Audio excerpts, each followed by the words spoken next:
아버지여 사랑이 식어져 가고 인정이 메말라 가고 있는 이때에 참 개인주의로 살아가야 되는 이때에 하나님 저희들이 더욱더 참 힘을 모아 힘을 합쳐 참 살아갈 수 있는 담대함도 허락하여 주시옵소서. 특별히 이 재단을 기억하여 주시옵소서.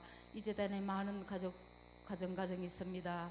하나님이여 한 가정도 어려움이나 한 가정도 아버지와 아픔에 처하지 아니하도록 주께서 인도하여 주시옵소서. 성령 하나님께서 아버지와 감동시켜 주시옵소서. 아버지 하나님이여 지난날에 아니란 것에 하나님이여 우리가 감사하지 못하고 늘 불평과 불만으로 사는 저희들입니다. 하나님이여 이 시간 머리 숙여 하나님이여 고백합니다.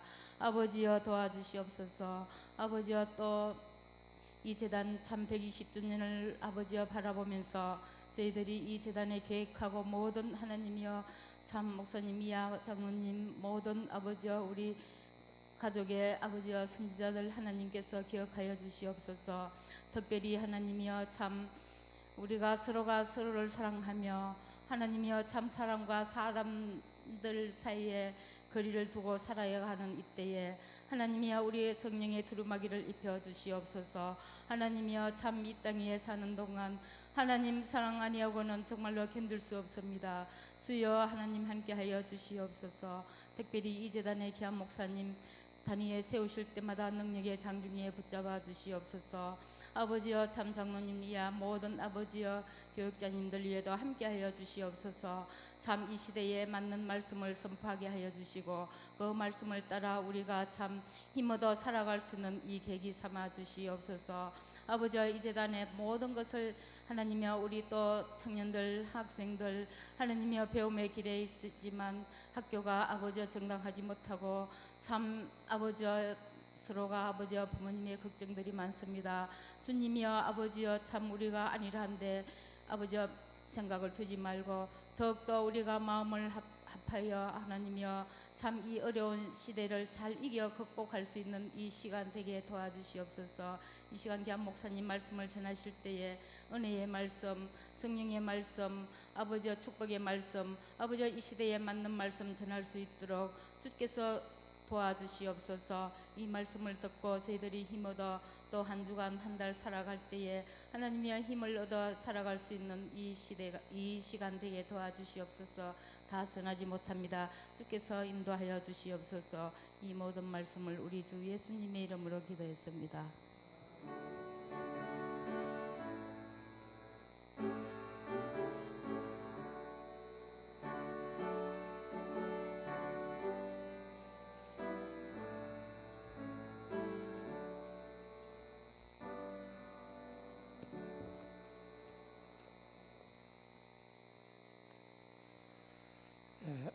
하나님께서 주신 말씀 사무엘상 3장 1절부터 11절까지입니다. 사무엘하 3장 1절부터 11절까지. 사무엘하 3장 1절부터 11절.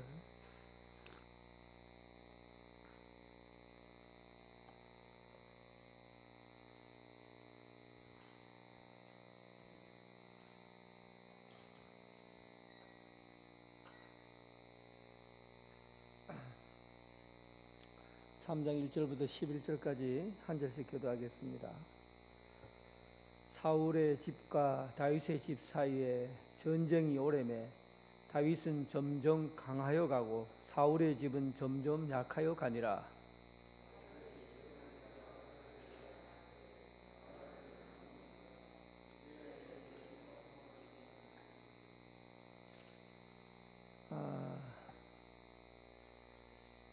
이렇게 3절 잠깐만요. 그렇게 읽고 12절부터 끝까지 읽고 12절부터 21절까지 다시 읽겠습니다. 그 3장 12절 제가 읽습니다. 아브넬이 자기를 대신하여 전령들을 다윗에게 보내어 이르되 이 땅이 누구의 것이니까? 또 이르되 당신은 나와 더불어 언약을 맺사이다. 내 손이 당신을 도와온 이스라엘이 당신에게 돌아가게 하리다 하니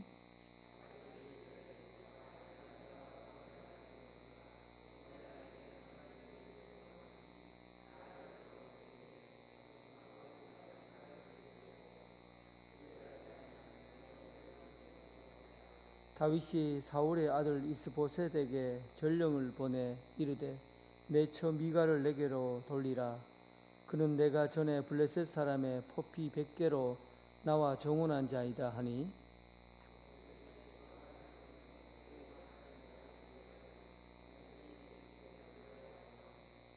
그의 남편이 그와 함께 오되 울며 바후림까지 따라왔더니 아브넬이 그에게 돌아가라 하매 돌아가니라.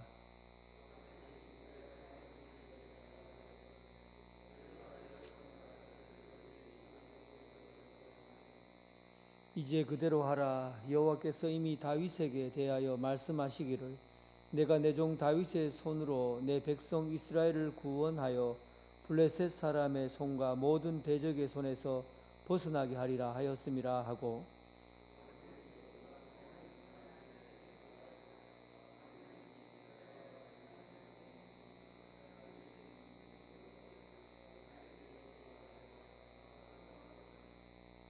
아브넬이 부하 20명과 더불어 헤브론에 이르러 다윗에게 나아가니 다윗이 아브넬과 그와 함께한 사람을 위하여 잔치를 배설하였더라. 내가 일어나 가서 온 이스라엘 무리를 내 주 왕 앞에 모아 더불어 언약을 맺게 하고 마음에 원하시는 대로 모든 것을 다스리시게 하리라 하니 이에 다윗이 아브넬을 보내어 그가 평안히 가니라. 아멘. 오늘은 내용 전체를 사무엘하 3장 전체를 다 볼 겁니다. 내용이 길어서 내가 부분적으로만 읽었습니다.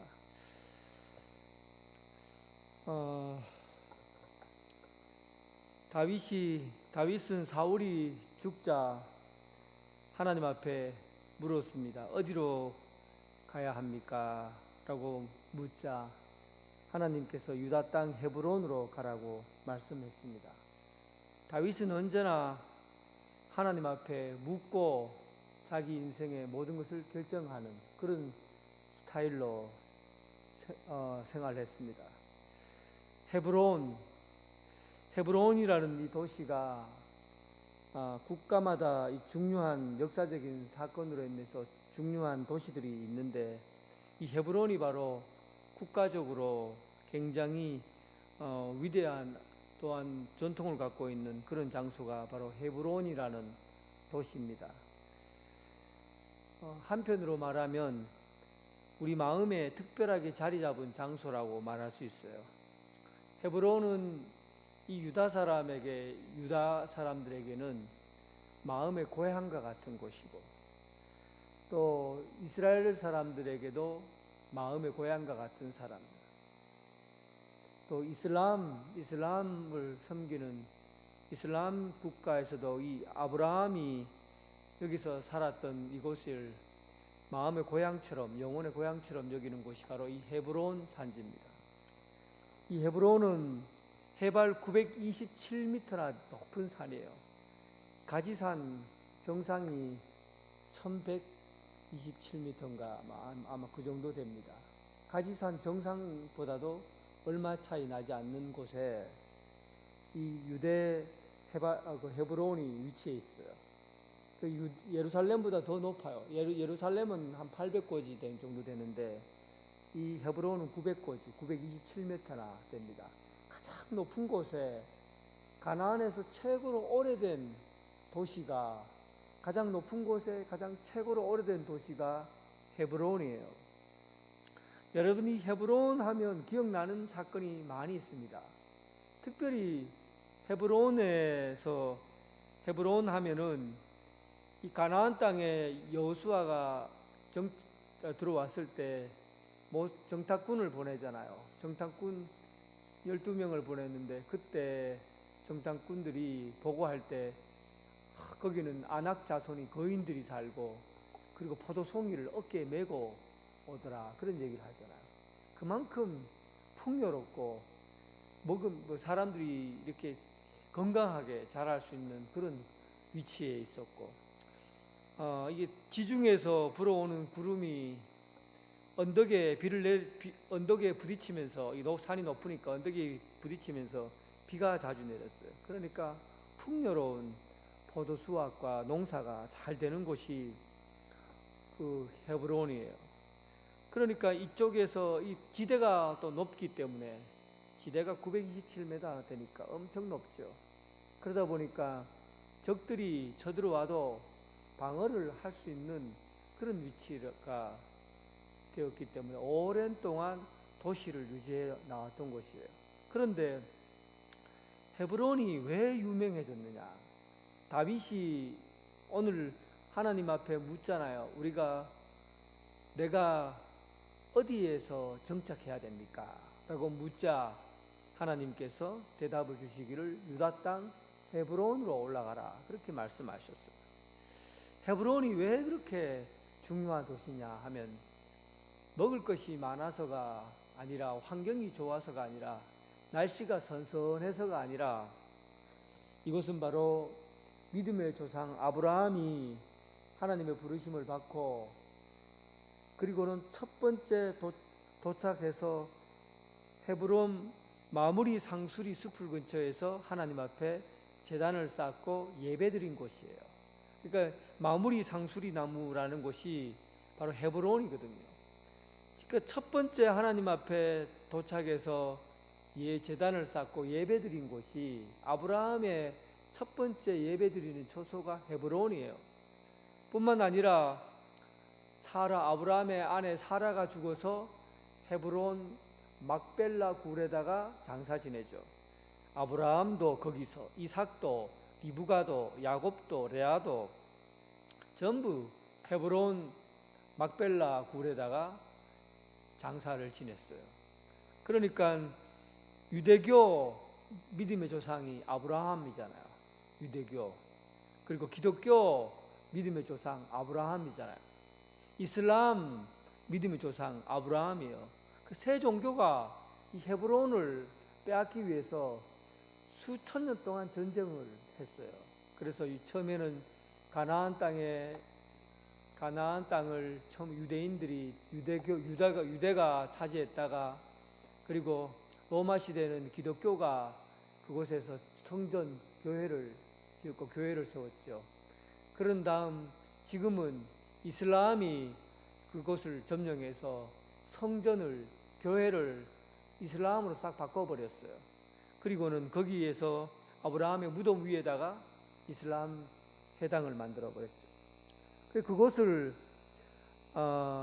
엘 칼릴이라고, 이슬람 성지순례 하면은 반드시 거쳐가야, 이슬람 사람들이 성지순례하는 제2대 도시로 엘 칼릴이라고, 하나님의 친구, 아브라함은 하나님의 친구라고 그랬잖아요. 하나님의 친구라는 이름으로 그 도시 이름을 짓고 성지의 가장 중요한 도시 중에 하나로 삼고 있는 것이 바로 헤브론이에요.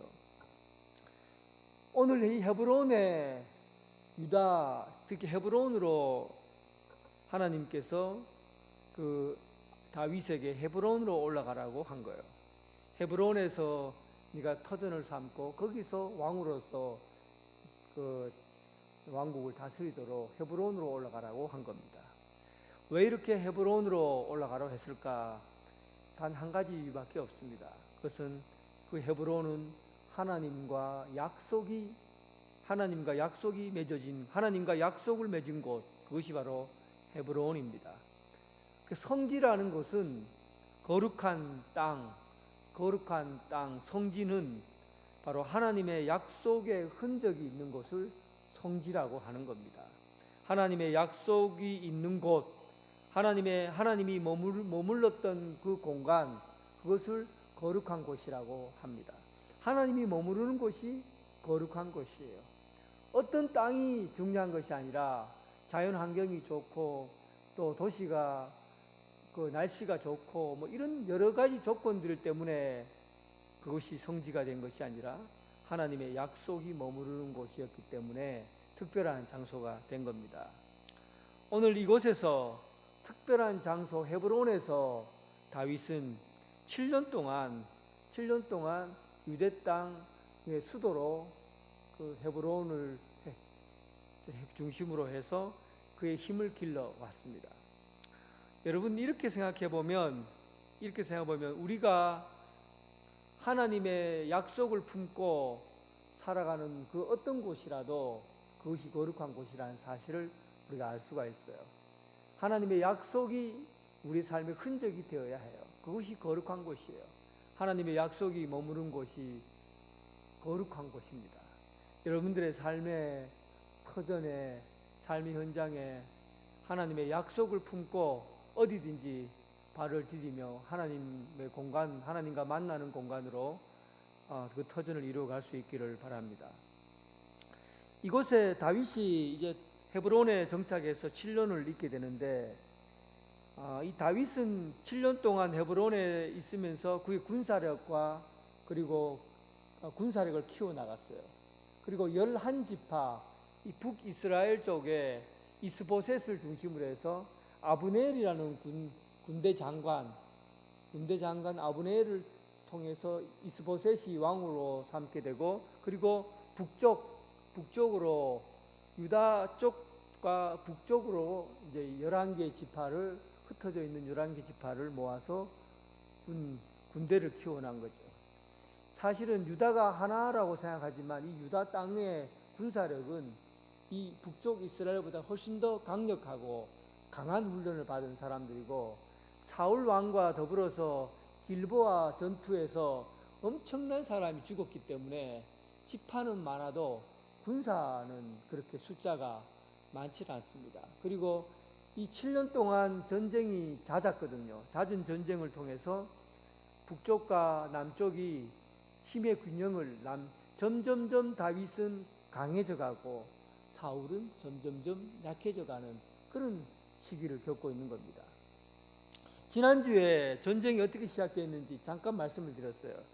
먼저 아브넬이 이끄는 군사들과 그리고 요압 형제들이 이끄는 군사들이 대치했었죠. 대치해서 전쟁을 하게 됐는데, 처음에는 그냥 전쟁할 생각이 없었어요. 그래서 아브넬이 제안을 한 거죠. 우리 그냥 우호적인 관계로 간단하게 그냥 게임하듯이 그냥 12명씩 뽑아서 한번 싸움을 붙이자. 그래서 거기서 이기든 지든지 간에 그 결과를 가지고 그리고 그 의논하자, 이런 얘기였어요. 그러니까 크게 복잡하게 생각하지 않았어요. 같은 민족끼리 칼을 들고 싸운다는 것, 그거 불편하잖아요. 다 같은 형제끼리인데 이웃끼리 싸운다는 거 불편하잖아요. 그래서 간단하게 그냥 12명씩 뽑아서 그냥 같이 싸우고 이걸로 끝내려고 생각한 거예요. 아브넬 입장에서는. 그런데 전쟁을 한번 싸움을 붙여보니까 이게 장난이 아니거든요. 12명이서 싸우다가 한 명씩 머리 끄덩이를 잡고 칼로 옆구리를 찌르기 시작했어요. 그래서 거기 24명이 몽땅 그 자리에서 다 죽어버립니다. 그때 그 광경을 지켜보던 사람들이 감정이 어떻게 되겠어요? 서로 자기 앞에서 그 24명이 죽어가는 걸 보고 감정이 북벅 오른 거죠. 그래서 갑자기 폭력적으로 변하기 시작했고, 경기장에 군중들이 막 몰려오듯이 군인들 전체가 이쪽 군사와 그대로 큰 싸움으로 번지게 된 겁니다. 서로의 차이를 극복하기 위해서 그 서로의 차이를 폭력으로 해결하는 것, 군사력으로 해결하는 것, 이거 진짜 어리석은 일입니다. 서로의 차이가 폭력만큼 이 폭력을 통해서 극복할 수 있다는 거, 이거 진짜 어리석은 일이에요. 최근에 여러분, 미국에서 흑인 한 명을 경찰이 목을 눌러서 제압하는 과정에서 숨을 못 쉬고 죽었잖아요. 그래서 미국이 인종차별이, 사실은 미국의 인종차별은 하루아침에 일어난 일은 아니에요. 벌써 그전에도 한 40명 정도가 이 인종차별 때문에 흑인들이 여러 번 죽기도 하고 하여튼 그런 어려움을 당했던 일들이 있었어요. 그런데 이번에 또 촉발이 된 거죠. 그냥 흑인을 그냥 눌러서 무릎으로 목을 탁 눌러서 숨을 쉬려고 살려달라고 하는데도 그냥 그대로 눌러버린 거죠. 이렇게 오래된 습관, 이런 과정에서 오래된 습관으로 그냥 폭력적으로 행하는 그런 경찰들, 인종차별이라고 본 거죠. 그래서 흑인들이 일어난 겁니다. 일어나고는, 그리고는 그 강제 진압한 경찰들에게 같이 총을 쏘기도 하고 또 가게를 막 약탈하기도 하고 같이 폭력으로 맞서게 된 것이죠. 옛날에 여러분, 미국에서 최초로 이 인종차별의 그러한 문제 제기를 하고, 그리고 평화 시위로 평화롭게 해결한 유일한 사람이 있었어요.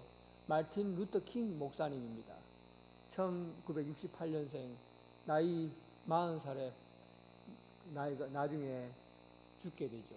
그런데 이 마틴 루터 킹 목사가 그때는 손에 하얀병을 들고 총을 잡고, 그리고 평화 시위를 한 것이 아니라 하나님의 말씀을 손에 잡고, 손에 손을 잡고 빈손으로 평화 시위를 한 거죠. 그 평화 시위의 결과로 미국이 흑인 차별이라는 것에서 어느 정도 많이 극복이 되어 왔어요. 그런데 오늘날 같은 이런 경우 폭력으로 맞서게 되면 이 차별은 없어지지 않습니다. 결코 폭력은 폭력으로 맞서서 해결될 수 있는 게 아니에요. 더 과열돼요. 그러니까 트럼프는 그냥 군사용 헬기를 띄워갖고, 그리고는 위협하고 아주 전쟁터, 지금 완전 전쟁터예요. 이런 폭력과 폭력으로 맞서는 이런 문제를 통해서, 힘과 힘의 대결을 통해서는 절대 여러분 차이를 극복할 수 없는 겁니다. 이 아합 군대와 그리고 아브넬 군대도 마찬가지예요. 좋게 해결하려면 말로 하거나 그렇게 해서 싸움을 붙이지 말았어야 되는데, 힘과 힘으로 맞서게 되니까 결국은 유다인들도 많이 죽고 이스라엘 사람도 많이 죽어요. 360명이라는 사람, 북이스라엘 사람이 죽었고, 그리고 유다 사람들은 20몇 명의 군인들이 죽었어요. 그러니까 남쪽 유다 사람들이 군사력이 훨씬 더 뛰어난 거죠. 거기는 360명이나 죽었고, 이 남쪽의 사람들 20몇 명밖에 죽지 않았습니다. 군사력으로 보면 이 유다인들이 훨씬 더 뛰어난 군사력을 갖고 있고 힘을 갖고 있었던 거예요. 그러나 결과적으로 볼 때 이 차이를 극복하는 방법으로 폭력이라는 걸 사용했을 때 그 폭력은 절대 문제를 해결할 수 있는 것이 아니, 극복할 수 있는 것이 아니라는 사실을 우리는 역사를 통해서 보게 됩니다. 오늘은 이런 과정을 아브넬이라는 장군과, 그리고 이 다윗의 군대 장관이었던 이 요압이라는 두 사람, 이 군대 장관 두 사람의 이 성향과 성격, 그리고 이 사람들의 정치적인 행보를 보면서 어떻게 우리는 사실은 다윗의 신앙만 살펴봤어요. 다윗이 하나님 앞에 어떤 결단과 또 그 믿음 생활을 하는 그 과정을 지켜봤지만은, 오늘은 특별히 이 부분에서만 나와 있는 아브넬과 요압이라는 이 두 장군의 이야기가 중심적으로 드러나게 될 겁니다. 우리가 사실은 좀 지루할 수 있지만 우리가 배울 게 많아요. 이 아브넬이라는 군대 장관은 사울의 실질적인 실권자입니다. 그러니까 아브넬이 힘을 갖고 있었죠. 그래서 사울의 아들 이스보셋을 나이 40에 데리고 가서, 그리고 그 사람을 왕으로 세웁니다. 실제로 아브넬이 군대 장관이었고 권력을 가지고 있었고, 이스보셋은 꼭두가시 왕에 불과했던 겁니다. 아브넬은 힘없는 왕을 세우고, 그리고 자기가 왕처럼 나라를 다스리고 싶었던 거예요. 그런데 남쪽과 전쟁을 거듭 할수록 아브넬의 군대가 점점 쇠약해지고 궁지에 몰리게 된 겁니다. 곧 이제는 7년 동안 있으면서 이제는 무너질 대로 무너졌고, 이 북이스라엘 아브넬을 중심으로 한 군대는 점점점 해가 져가고 있었고, 이제는 망해져가는 그런 시점에 와 있었어요. 그때 아브넬은 이 사람이 굉장히 약았어요. 또 머리가 빨리빨리 돌아가고 정치적인 사람이거든요. 결국은 자기가 이스보셋을 통해서 왕권을 자기 마음대로 휘두르려고 했던 것인데, 문제는 힘이 약해져 버리니까, 힘이 점차적으로 약해져 버리니까 이제 다윗이 군사를 몰고 전면전을 하게 되면 이제는 몰살나게 생겼거든요. 그래서 아브넬이 기회를 삼은 거죠. 이제는 다윗에게 붙어야 되겠다.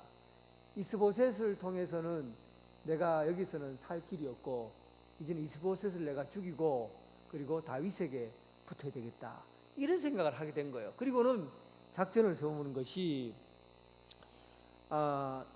사울 왕의 사울 왕의 후궁이죠. 사울 왕의 후궁으로 있는 아하의 딸 리스바라는 사람을 자기가 데리고 동침을 하게 됩니다.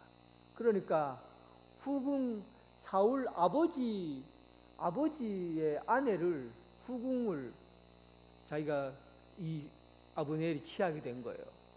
그러니까 이것은 전면적으로 이스보셋을 무시하는 것이고 그의 왕권을 무시하는 행위입니다. 그러자 이스보셋이 어떻게 이 아버지의 후궁을 네가 취할 수 있느냐 하고 아브넬의 한 못된 짓을 못마땅하게 여겼어요. 그래서 이렇게 강하게 표현한 거예요. 왜 하필 아버지의 첩과 통관했느냐 하고 따졌습니다. 아브넬이 얼마나, 여러분, 지금 이게 걸려들은 거죠. 이스보셋이 걸려들었구나 생각하게 된 겁니다. 그리고는 그가 당장 이렇게 얘기한 거죠. 내가 유대의 개머리냐? 유대의 개머리냐? 유대의 개머리라는 게 뭐예요? 내가 너를 위해서 충성을 다해서 이 나라를 세우기 위해서, 또 다윗으로부터 너를 보호하고 생명을 지키기 위해서 내가 너희 뒷바라지를 한 지가 얼마나 오랫동안 너를 뒷바라지 했느냐. 그런데 나를 유대의 개처럼 취급하느냐 하고는 도리어 화를 내는 겁니다. 이 말은 이제는 너와 끝났다. 네가 먼저 화를 냈으니까 나는 네가 화낸 것 때문에 내가 너와 관계를 끊어버리겠다 하고 이스보셋을 일단은 죽일 생각을 한 거죠. 그리고는 이 아브넬은 거기 앞에서 당장에 그렇게 얘기합니다. 3장 9절을 보면 여호와께서 다윗에게 맹세한 대로 내가 이루게 하지 아니하면 이라고 얘기를 하고, 그리고 17절에 아브넬이 이스라엘 장로들에게 또 찾아가서 너희가 여러 번 다윗을 너희 임금 세우기를 구하였다 하고는 이제는 이스보셋으로부터 결별하게 되고, 그리고는 이스보셋에게 하나님께서 이미 다윗을 기름 부어 세우려고 했다는 것을 강조하고, 또 한 가지는 그때 당시 장로들을 찾아가서 장로들에게 동일하게 얘기합니다. 너희들이 다윗을 왕으로 세우려고 했던 것 이제는 때가 된 것 같다. 이제 다윗을 우리 손으로 다시 이 백성을 구원할 사람으로 왕으로 세우자 하고는 도리어 아브넬이 이 북이스라엘의 장로들을 불러 모아놓고 그들을 설득시키는 거예요. 그리고는 아브넬이 마치 지금까지 참으로 경건한 신앙생활을 해온 것처럼 행동하고 있어요. 사실 아브넬이 신앙적으로 행동했다고 그러면 처음부터 이스보셋을 왕으로 세우면 안 되죠. 다윗이 하나님께서 기름 부음을 받았는 줄 한다고 하면 처음부터 다윗에게 가서 다윗을 왕으로 삼았어야 되는 거죠. 그런데 처음에는 이스보셋을 통해서 자기가 왕권을 잡아보려고 하는 욕심에서 행동을 하다가 이제는 자기가 궁지에 몰리니까 신앙이 있는 척한 거죠. 하나님을 이용해서 자기 이익을 구하려고 한 겁니다. 하나님을 이용해서 자기 이익을 구하려고 합니다. 다윗에게 하나님께서 여호와께서 이미 다윗에 대하여 말씀하시기를 하면서 자기가 대단히 신앙이 있는 사람, 경건한 사람인 것처럼 그리고 행동을 하고 있습니다. 하나님을 이용하여 자신의 이익을 구하는 사람이었어요. 여러분, 예수님께서 제일 싫어했던 사람이 누굽니까? 예수님께서 세리, 나라를 팔아먹는 세리를 싫어했습니까? 세리를 싫어하지 않았어요. 예수님께서 몸을 파는 창녀를 싫어했습니까? 창녀도 싫어하지 않았어요. 예수님께서 몸이 약한 병자들을 싫어했습니까? 병자를 싫어하지 않았어요. 예수님께서 제일 싫어했던 사람, 경건한 척하는 사람, 바리새인들이. 경건한 척하는 사람, 하나님의 이름을 앞세워서 자기의 의를 드러내는 사람, 하나님의 의를 앞세워서 자기의 자랑을, 자기의 신앙을 드러내려고 하는 사람, 경건한 척하는 사람을 예수님께서 제일 싫어했어요. 독사의 자식이라고 그리고 해치라 무덤 같은 사람이라고 얘기할 정도로 예수님께서 싫어하셨어요. 마찬가지로 이 아브넬은 평상시에 하나님의 말씀을 들은 사람이 아니에요. 이 신실함이라는 것은 꾸준히 하나님의 약속의 말씀을 가지고 하나님의 뜻대로 살려고 하는 사람, 처음이나 마지막이나 동일한 생각으로 가는 사람을 신실한 사람이라고 그래요. 다윗은 여러분 처음 자기가 손해가 되더라도 하나님의 약속을 붙들었고, 당장에 사울을 죽이고 왕이 되면 이익을 얻을 수 있었는데도 당장에 이익을 얻는 것보다도 하나님의 약속의 말씀을 붙들었어요. 다윗은 처음부터 지금까지 변함없이 하나님의 약속을 붙들고 산 사람이었어요. 신실한 사람이에요. 그런데 이 아브넬은 기회주의자예요. 처음에는 자기 이익을 위해서 이스보셋을 데리고 왕권을 잡고 있다가 내가 이익이 안 된다고 생각하고 곧 나라가 망하게 생겼으니까 살 길을 찾은 것이죠. 그리고는 자기가 하나님 앞에 신앙이 있는 것처럼 하나님의 이름으로 다윗을 왕으로 세워야 된다고 하고는 칭송하고, 그리고는 자기가 거룩한 신앙이 있는 것처럼 행동했습니다. 여러분,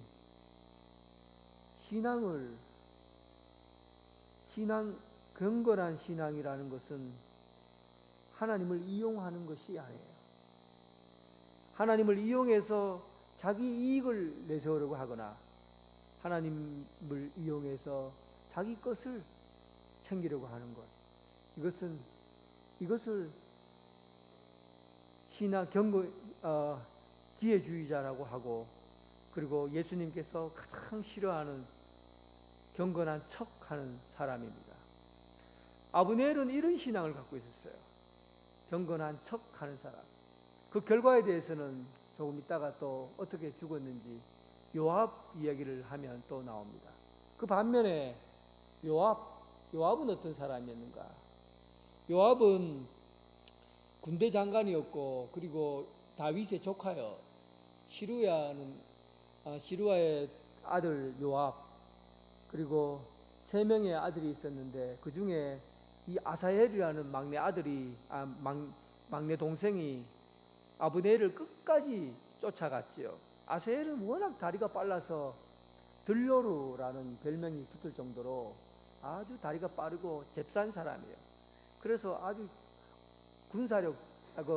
아주 군인으로서 뛰어난 사람이었고, 그래서 이 아사헬이 아브넬을 끝까지 쫓아가다가 아브넬이 따라오지 마라, 너를 죽이기 싫다 해도 끝까지 따라오다가 결국은 창에 찔려서 죽게 됩니다. 이 사건으로 요압은 아브넬을 향해서 언젠가는 내가 내 동생을 죽인 저 아브넬을 내가 반드시 복수를 하겠다, 원수를 갚겠다는 생각을 품고 있었어요. 그래서 요압은 아브넬을 향해서 어떻게 하면 그를 죽일 수 있을까 하는 그런 생각을 하고 살았거든요. 아브넬이 이제 자기가 가지고 있는 이 카드를 가지고 이스보셋을 죽일 계획과 그리고 이 나라를 넘겨줄 계획을 가지고 사람을 보냅니다. 다윗에게 사람을 보내서 내가 여차여차하여 우리 이스라엘을 당신에게 그대로 넘기려고 합니다. 그러니까 왕이 보시고 허락하시면 저를 다시 한번 초청해 달라고 그렇게 사람을 다윗에게 보내죠. 다윗이 그 내용을 듣고는 아브넬을 평안히 오라고 합니다. 그리고는 아브넬을 불러서 큰 잔치를 열어줘요. 큰 잔치를 열고 그리고는 아브넬은 기분 좋게 이 다윗이 자기를 기분 좋게 받아들이는 것을 보고 행복한 마음을 가지고 이제 다시 집으로 돌아가려고 하는 차에 이 차에 요압이 다른 데서 전쟁을 하고 싸우고 있다가 승리를 했어요. 그리고는 전리품을 잔뜩 모아다가 헤브론 다윗이 있는 곳으로 오는 중에 이제 요압의 부하가 와서 지금까지 있었던 일을 요압에게 고하는 겁니다. 여차여차해서 아브넬이 내려왔는데 왕이 그를 예쁘게 살려서 보내더라. 그래서 요압이 열이 받은 거예요. 분노가 막 치설로 오른 거예요. 왕이 어찌하여 아브넬이 누군지 알면서도 내 동생을 죽인 그를 그냥 보냈다는 게 이해가 되지 않는 겁니다. 그래서 그냥 막 뛰쳐나간 거죠. 왕에게 고하지도 않고 왕에게 보고하지도 않고 그냥 왕이 살려준 그 군장 아브넬을 쫓아 말을 타고 달려가게 된 겁니다. 헤브론 어떤 마을에서 그를 만났어요. 그리고는 요압 장군이 그를 왔으니까 아브넬은 다윗이 보냈거니와 한 거예요. 다윗을 보냈으니까 내게 뭔가를 좋은 것을 주려고 하는 것 같다. 이런 생각으로 그를 맞이하게 됩니다. 요압이 날 좀 보십시다. 아브넬 장군 날 좀 봐요 하고는 조용한 곳으로 불러냈어요. 그래 이 사람이 나에게 뭔가를 협상하려고 하는구나 하고는 요압 장군이 부르니까 아브넬이 가서 조용히 들으려고 한 것이죠. 그때 요압이 칼을 끄집어내서 똑같이 그의 배를 찔러서 그를 죽이게 됩니다. 아브넬이 평안히 돌아가지 못하도록 그를 죽이게 된 것이죠. 요압은 여러분 생각을 깊게 하는 스타일이 아니에요. 요압은 생각보다도 주먹이 빠른 사람이에요. 먼저 깊이 생각하고 먼저 하나님의 말씀과 하나님의 음성을 듣고 행동하는 사람이 아니라 감정에 부딪히면 행동부터 하고 보는 사람이에요. 요압은 진짜 훌륭한 장군인 것은 전투력이 있고 아주 군사적인 능력은 뛰어난 사람이었지만 그는 다윗이 하나님을 향하여 품고 있는 생각을 전혀 생각지 않고 자기 생각에 의해서 자기가 생각하는 대로 자기가 품는 대로 그냥 행동부터 하는 사람이 바로 요압입니다. 여러분 참된 다윗을 따르는 사람이라고 한다면 리더의 생각과 리더의 마음을 품어야 돼요. 여러분들 한번 생각해 보세요. 공동체에서 리더가 있어요. 공동체의 리더가 어떤 비전과 꿈을 가지고 펼쳐나가려고 하면 그 따르는 사람은 그 비전과 생각들을 이 리더하고 맞춰야 되는 거예요.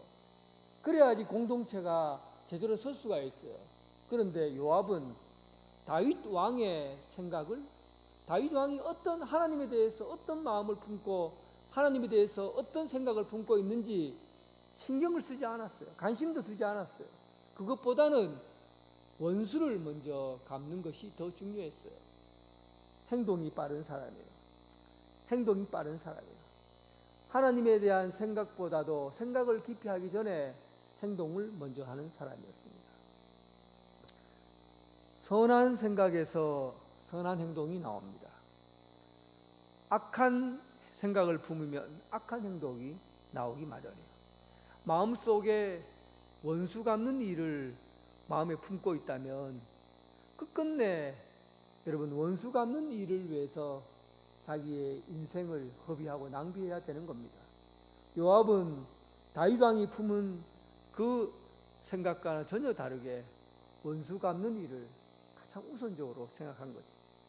사실은 유대인의 율법에 보면 이에는 이, 눈에는 눈 이렇게 되어 있어요. 그것은 굉장히 합리적이에요.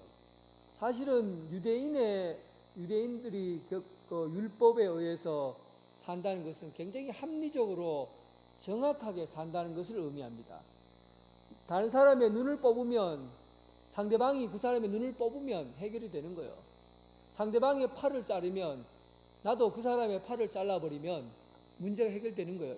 가장 정확하고 합리적인 거예요. 그래서 원수를 갚는 것은 이 평균적인 인간관계를 유지해 나가는 것이고, 법칙은 전부 다 공의, 정의라는 것은 공평한 거예요. 내가 한 만큼 받는 것이고, 내가 준 만큼 받는 것이고, 내가 해롭게 한 만큼 그 피해를 입는 거예요. 그것이 법이에요. 법이라는 것은 이에는 이, 눈에는 눈이에요. 사실은 정당한 거예요. 그런데 이 원수를 갚으면 그 순간은 시원하지만 후유증이 오래 갑니다. 원수를 갚으면 그 순간은 시원해요. 그런데 시간이 가면 갈수록 불편한 게 있습니다. 요압은 다윗과의 관계에서 끊임없이 불편한 관계로 그 다음 인생을 살게 돼요. 원수를 갚으면 그 순간은 시원해요. 그러나 후유증이 남아요. 그런데 여러분, 예수님께서는 원수를 갚으라고 합니까? 원수를 사랑하라고 합니까? 예수님께서는 원수를 사랑하라고 그래요. 사랑하는 거는요, 처음에는 어려워요. 사랑하는 거는 처음에는 아파요. 힘들어요. 그런데 시간이 가면 갈수록 시원해져요. 깨끗해져요. 그리고 모든 악한 순환의 고리를 끊어버릴 수 있어요.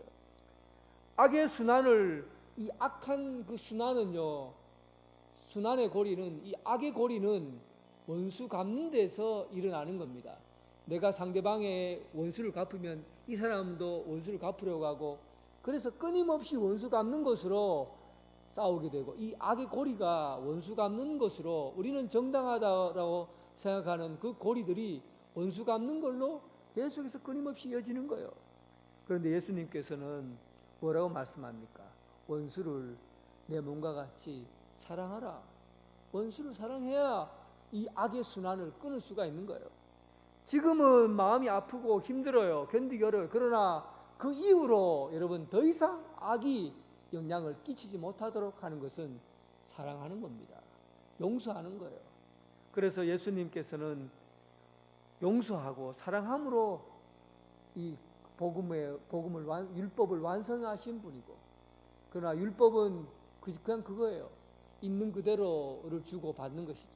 어쨌든 요압을 통해서, 요압은 성격이 먼저 이 리더의 생각을 공유하지 않고 자기 감정에 따라서 행동하는 사람이었어요. 하나님의 뜻을 먼저 생각한다든지 다윗이 품고 있는 그 마음을 품지 못했다는 것. 그리고 그의 평생에 다윗은 용서하는 마음으로 언제나 이 정치를 해왔는데, 그러나 그의 부하인 군대 장관 요압은 용서보다는 원수 갚고 합리적으로 처리하는 것, 이성적으로 판단하고 정리하는 것으로 그의 정치력을 펼쳐나갔던 겁니다. 이렇게 해서 아브넬은 죽었고, 그리고 요압은 다윗의 군대 장관으로 그 옆에서 함께 생활하게 되는데, 이 요압의 이 결론도 그렇게 좋지 않습니다. 나중에는 그 얘기를 또 하게 될 겁니다. 그리고 마지막으로 다윗이, 아브넬이 요압 손에서 죽었다는 얘기를 듣고, 이 다윗이 대단한 사람이에요. 다윗은 이런 상황에서 이 과정을 어떻게 처리해야 될 건가 고민이 되잖아요. 한번 상상해 보세요. 지금 북쪽에 있는 이스라엘 사람들, 장로들은 아브넬을 보내서 평화적으로 해결하도록, 전쟁이 일어나지 않고 평화적으로 해결하고 다윗이 칼로 전쟁 치르지 않고 피를 흘리지 않고 이 모든 민족이 하나가 되기를 바라는, 간절히 바라는 마음으로 보낸 거거든요. 그런데 아브넬이 살아서 돌아오지 않고 죽었다는 소식을 듣게 된 거예요. 이제는 끝났구나, 다시 전쟁해야 되구나 하는 그런 마음을 품었을 겁니다. 그리고 다윗의 입장에서는 아니 아브넬을 살려서 그렇게 해서 좋게 딱 보내면 그 사람들이 기뻐서 그리고는 이 다윗을 칭송하고 그리고는 왕으로 자연스럽게 세워질 텐데 이 요압이 자기 마음은 모르고 그를 턱 죽여버렸으니 심각해진 거예요. 이럴 때 어떻게 여러분 해야 되겠습니까? 여러분, 다윗이 참으로 뛰어난 왕이라고 한 것은 그는 아브넬이 죽었다는 소식을 듣고 그의 시체를 거두어서 헤브론 아브라함의 무덤에 장사를 했어요.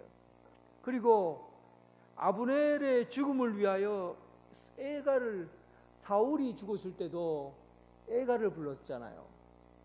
그리고 큰 용사가 죽었다고 눈물을 흘리면서 슬퍼했어요. 이번에 아브넬이 죽었을 때도 눈물을 흘리고 금식을 하고 그리고는 요압의 집을 저주하고 그리고 아브넬의 죽음을 눈물을 흘리고 그리고는 슬퍼하면서 아브넬의 장례를 치루었습니다. 다윗의 정치는 눈물 정치예요. 눈물 정치. 저는 이 다윗의 눈물 정치가 사울이 죽었을 때도 그는 울었어요. 그리고 이 아브넬이 죽었을 때, 원수 같은 아브넬이 죽었을 때도 그때도 그는 눈물을 흘렸어요. 그런데 이 북이스라엘 사람들이 다윗이 눈물을 흘리고 슬퍼하는 모습을 보고 안심을 한 겁니다. 다윗은 아브넬을 죽이지 않았구나. 그리고 다윗의 그 진심을 본 거예요. 진정 눈물을 흘리는 그 왕을 보면서 다윗의 진심을 본 거예요. 마음을 본 거예요. 여러분, 백성의 마음을 얻는 정치보다 더 큰 정치가 어디 있습니까? 백성의 힘은 마음을 얻는 거거든요. 그런데 다윗은 울었어요. 자기의 진정성을 보여준 거예요. 왕이 울었어요. 자기 마음을 보여준 거예요. 진정성을 보여준 거예요. 여러분, 참된 리더는 가장 믿고 의지할 수 있는 마음을, 백성들이 왕의 마음을 알 수 있는 그런 왕이라고 하면 믿을 수 있는 거예요. 리더가 어떤 마음을 품고 사는지를 투명하게 볼 수 있으면 그 백성들은 마음의 평안을 얻고 위로를 얻고 그리고 안전함을 얻는 거예요. 다윗의 통치, 저는 다윗의 통치가 이 이스라엘 위대한 역사, 이스라엘의 역사 가운데서 가장 위대한 정치가라고 하면 다윗을 손꼽습니다. 여러분들 잘 알지만 유대인의 별은 다윗의 별이에요. 국기가 다윗의 별이에요. 그만큼 다윗을 존경합니다. 다윗의 정치, 눈물의 정치예요. 그리고 그의 마음을 정직하게 하나님 앞에 내어놓는 사람이 다윗이고, 그리고 백성들 앞에 눈물로 자기 마음을 드러내는 사람이 다윗이에요. 하나님 앞에 울 수 있는 사람, 참된 리더고, 사람 앞에 울 수 있는 사람, 참된 리더의 길을 가는 사람입니다. 사랑하는 성도 여러분, 우리는 지금 다윗이 헤브론에서 통일왕국을 이루어가는 과정을 쭉 지켜봤습니다. 특히 아브넬이라는 사람은 하나님을 이용했어요. 경건을 이용했어요. 그리고는 그것으로 자기가 신앙이 있는 척하고 자기 배를 채우려고 한 것이죠. 그러나 결국은 그 신앙이 얼마 가지 못한다는 것, 그 비참한 그의 결과를 우리는 눈으로 목격했습니다.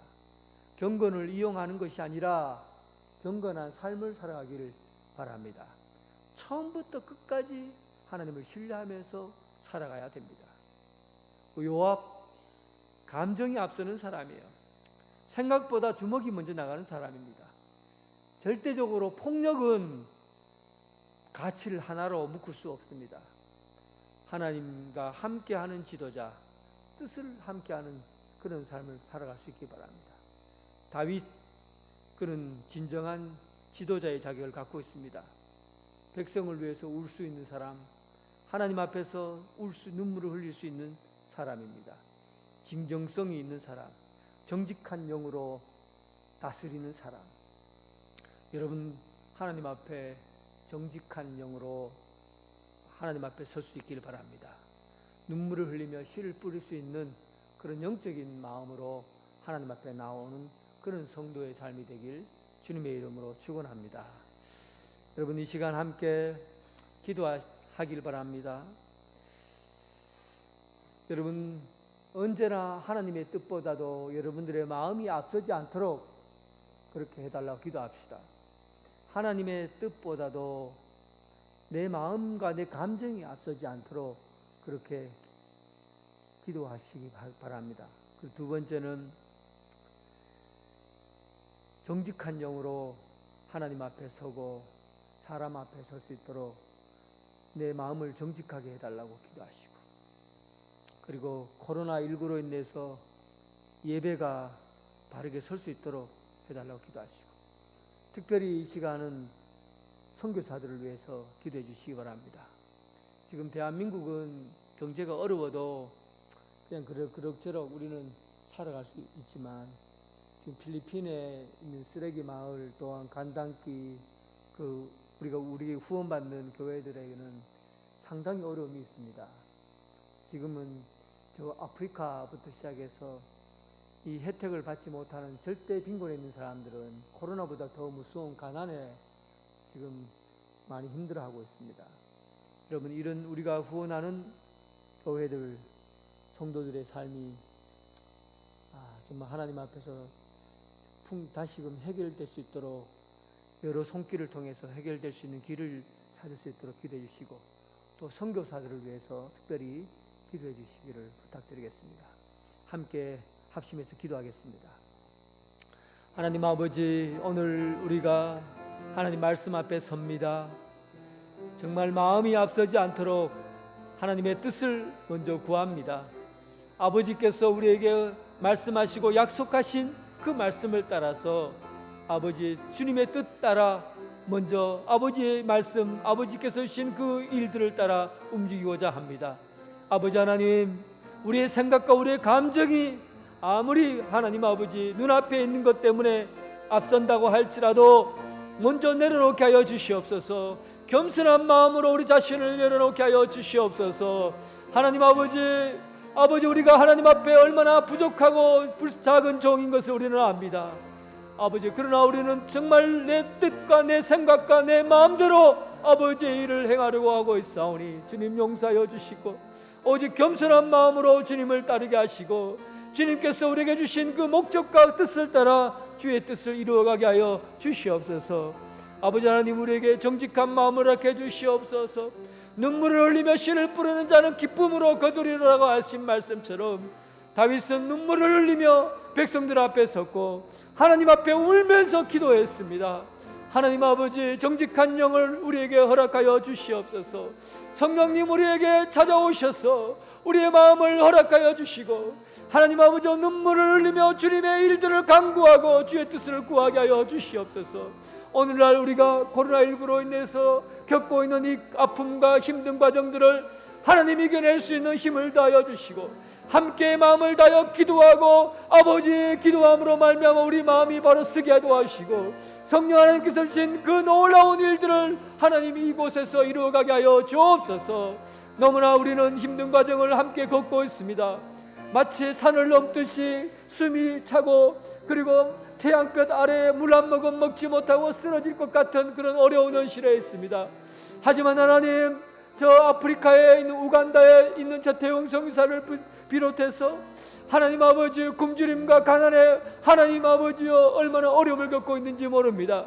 아버지, 필리핀 간단기와 쓰레기 마을에 아버지 살고 있는 그런 많은 주민들에게 하나님 아버지 양식을 허락해 주시고, 일용할 양식을 허락해 주시고, 다시금 살 수 있는 하나님의 생명의 양식을 허락하여 주시옵소서. 하나님, 일본과 중국과 아버지, 우리가 하나님 후원하고 지원하는 교회들, 선교지에 하나님 함께하여 주셔서 우리가 다 할 수 없는 그런 하나님 일들을 통해서 하나님께서 하나님 아버지여 만져주시고 어루만져 주셔서 삶의 길을 열어주시고 살아갈 수 있도록 숨을 쉬게 하여 주시고 하나님의 사랑으로 품어주셔서 이 세계 속에서 하나님께서 양식을 허락해 주셔서 그 양식을 먹고 다시금 살아날 수 있는 생명의 양식으로 힘을 얻게 하여 주시고 하나님 아버지 하늘의 것으로 하나님 양식을 채워 하나님 아버지의 다시금 일어날 수 있는 양식을 얻게 하여 주시옵소서.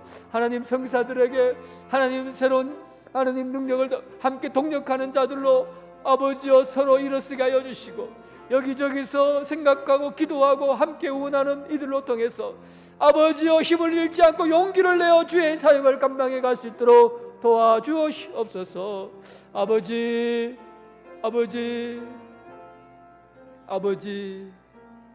눈물을 흘리며 씨를 뿌리러 가는 자는 기쁨을 거두리라 하신 말씀, 아버지 지금 우리가 세상을 향해 눈물을 흘리고 하나님 앞에 울 때입니다. 아버지 세상이 돌아가는 것들을 보면 우리가 아버지 앞에 울지 않고 일어설 힘을 얻지 못합니다. 정직한 영을 허락하여 주셔서 눈물을 흘리며 기도하게 하여 주시고 눈물을 흘리며 아버지 앞에 설 수 있도록 아버지 우리 영혼을 붙들어 주시옵소서. 하나님 특별히 코로나19로 인해서 예배가 세워지게 하여 주시옵소서.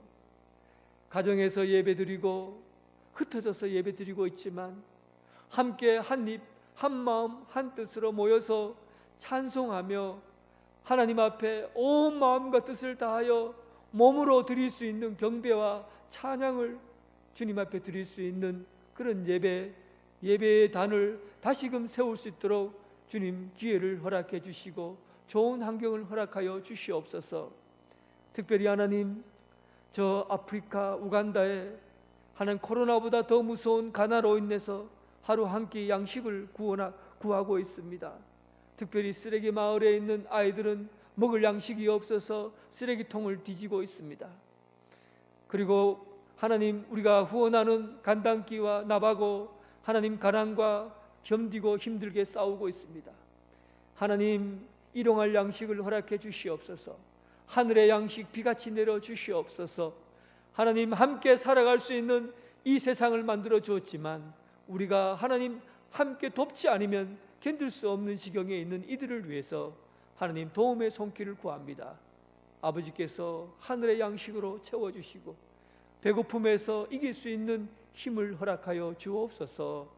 특별히 이를 위해서 애쓰고 수고하는 선교사들 하나님 그들의 마음을 예수 그리스도의 그 마음으로 선교하는 그들의 삶을 지켜주시고 그들의 가정을 지켜주셔서 힘있게 영적인 능력을 가지고 성령 충만함을 가지고 선교 현장에서 믿음을 지켜나가고 복음을 전파하는 사역을 감당하게 하여 주옵소서. 예수님 이름으로 기도드립니다. 아멘.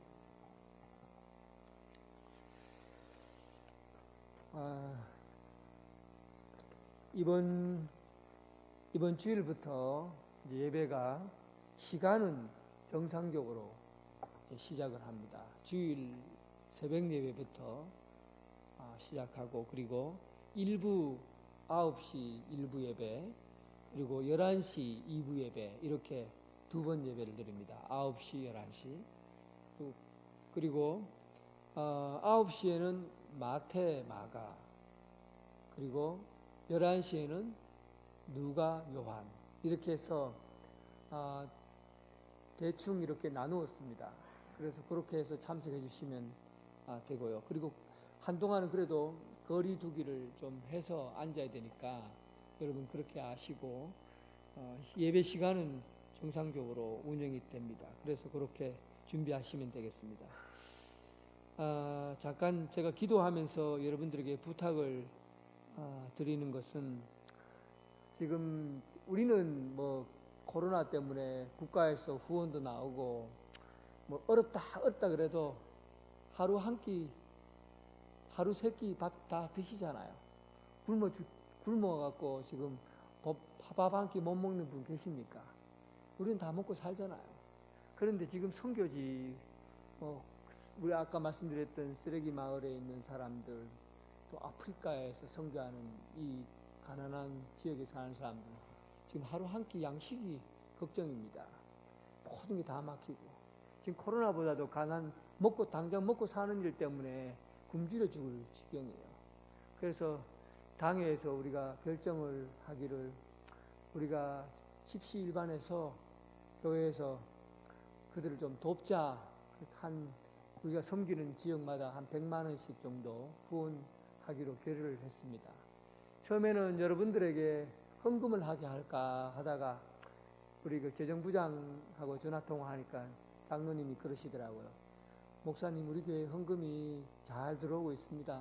그냥 우리가 하는 헌금으로 후원해도 되겠습니다. 그렇게 연락이 왔어요.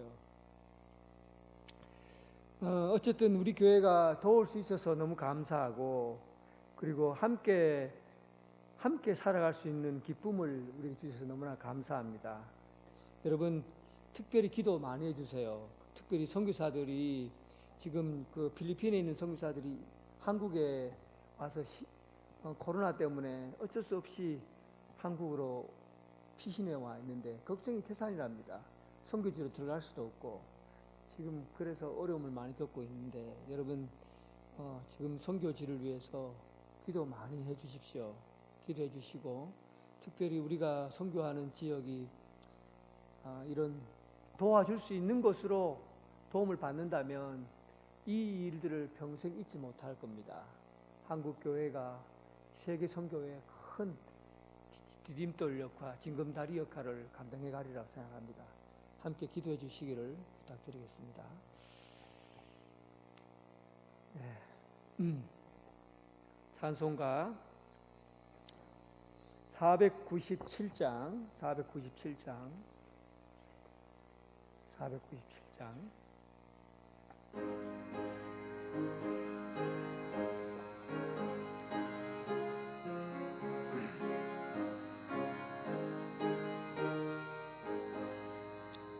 주 예수 넓은 사랑 그 크신 은혜를 나 힘써 전파함은 참 기쁜 일일세. 주 예수 복된 말씀 생명과 진리요 내 맘에 갈급함은 다 채워주시네.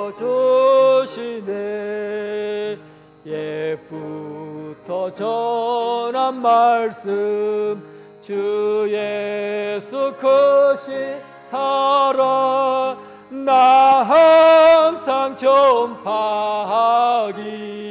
참 기뻐하도다.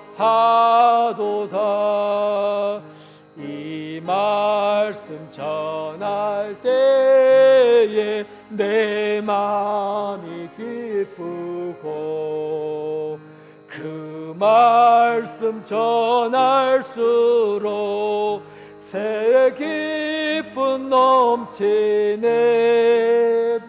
구원의 복된 말씀 못 들은 사람이 세상에 많음으로 힘써서 전하세.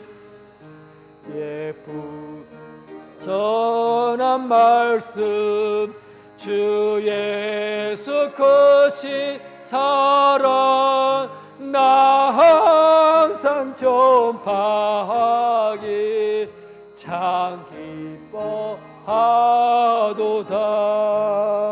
이 말씀 들은 사람 또 듣기 원하고 목말라 사모하니 그 말씀 진리라. 그 나라 영광 중에 나 부를 새 노래 옛부터 좋아하던 이 말씀뿐일세. 예부터 전한 말씀 주 예수 크신 사랑 나 항상 전파하기 참 기뻐하도다. 주님 같이 기도로 예배를 마치겠습니다.